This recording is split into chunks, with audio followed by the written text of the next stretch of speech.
Bienvenue à tous pour cette petite vidéo du dimanche et nous vous proposons aujourd'hui de reprendre la série des vidéos sur notre patrimoine.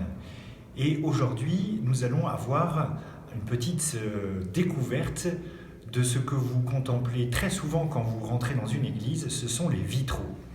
Alors nous sommes ici dans l'église Saint-Eugène avec derrière moi le vitrail qui correspond à l'ancien baptistère avec les cerfs altérés qui cherchent l'eau vive.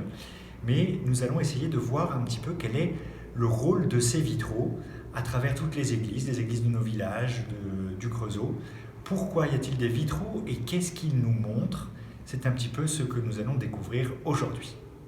Nous sommes dans le temps de Pâques et pendant la veillée pascale, nous avons allumé le cierge pascal qui est ce symbole du Christ ressuscité qui reste avec nous pendant ces 50 jours jusqu'à la Pentecôte.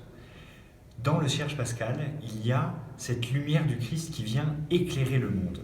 Et dans une église, nous trouvons des vitraux qui viennent nous refléter d'une certaine manière cette présence du Christ à travers le monde.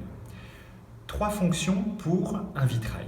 Un vitrail sert tout d'abord à faire passer la lumière. La lumière, c'est celle qui vient de l'extérieur. C'est la lumière du soleil qui vient éclairer l'intérieur de l'église. Eh bien, c'est cette fonction du vitrail de pouvoir nous dire que la lumière de Dieu vient éclairer nos vies. C'est la lumière de Dieu qui, à travers ces vitraux, vient éclairer d'une manière complètement nouvelle notre vie. Dans notre vie, Dieu vient nous éclairer. Cette première fonction du vitrail, qui est de donner de la lumière, elle est aussi une lumière colorée. Et bien souvent, quand vous rentrez dans une église, vous avez des couleurs un peu extraordinaire parce que la lumière n'est pas celle d'une simple vitre, mais de vitraux colorés qui vont donner à l'intérieur de l'église la coloration de la vie. La vie, ce n'est pas une lumière simplement uniforme, c'est toutes les nuances de l'arc-en-ciel. Et bien, dans ces lumières, retrouvons la lumière du Christ qui vient nous éclairer et qui vient éclairer nos vies vers l'intérieur. Il est aussi de tradition de dire que dans l'église, les grands saints, ce sont ceux qui ont laissé passer la lumière du Christ à travers eux. Ce n'est pas eux qui sont lumière, c'est le Christ qui vient les éclairer. Et dans le monde, ils rayonnent de cette lumière du Christ. Être transparent à la lumière de Dieu pour pouvoir éclairer le monde d'une manière nouvelle. Et bien, à travers les vitraux, c'est aussi ce que nous sommes appelés à vivre dans le monde, être des lumières pour le monde. Vous êtes la lumière du monde. Le deuxième rôle de ces vitraux, c'est aussi qu'ils soient beaux. Et dans les églises, nous avons tout un tas de sortes de vitraux qui, chacun à sa manière, à travers de l'art contemporain, à travers simplement la couleur, vont nous dire quelque chose du beau. La beauté des vitraux nous dit aussi la beauté de Dieu.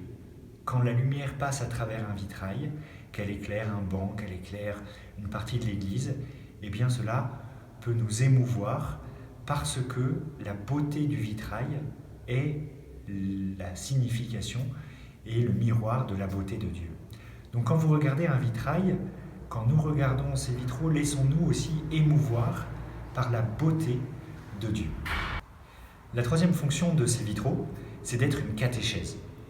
Vous avez peut-être en tête les vitraux, par exemple, de la cathédrale de Bourges, qui sont une vraie catéchèse sur toute la vie du Christ, mais aussi sur l'Ancien Testament, ces différentes scènes qui sont représentées.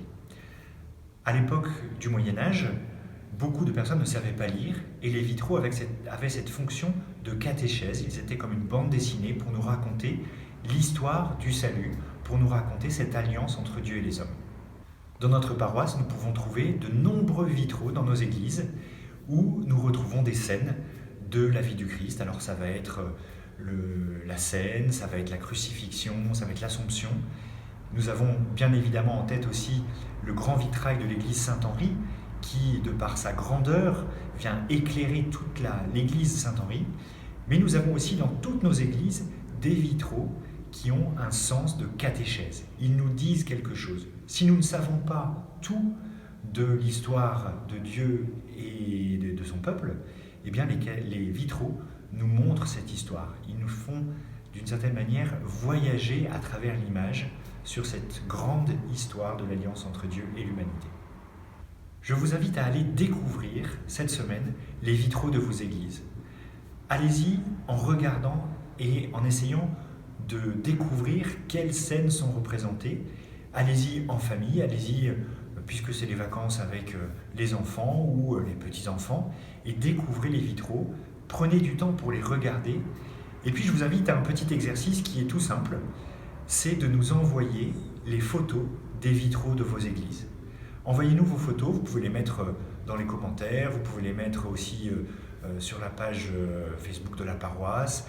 N'hésitez pas à nous envoyer des belles photos des vitraux de vos églises, parce qu'ils sont aussi ce lieu où Dieu vient nous parler. Dans cette découverte du patrimoine, ce dimanche, nous sommes invités à regarder la lumière. Nous sommes dans le temps de Pâques, regardons la lumière. À travers les bâtiments, à travers les vitraux de nos églises, nous voyons cette lumière de Dieu qui vient pour nous. Je vous souhaite un bon dimanche. Prenez le temps de vous balader, 10 km à peu près, et puis prenez le temps de goûter cette lumière. La nature renaît avec la lumière qui s'allonge. Eh bien, regardez les lumières de nos vitraux pour pouvoir vous aussi renaître d'une vie nouvelle. Bon dimanche et à très bientôt.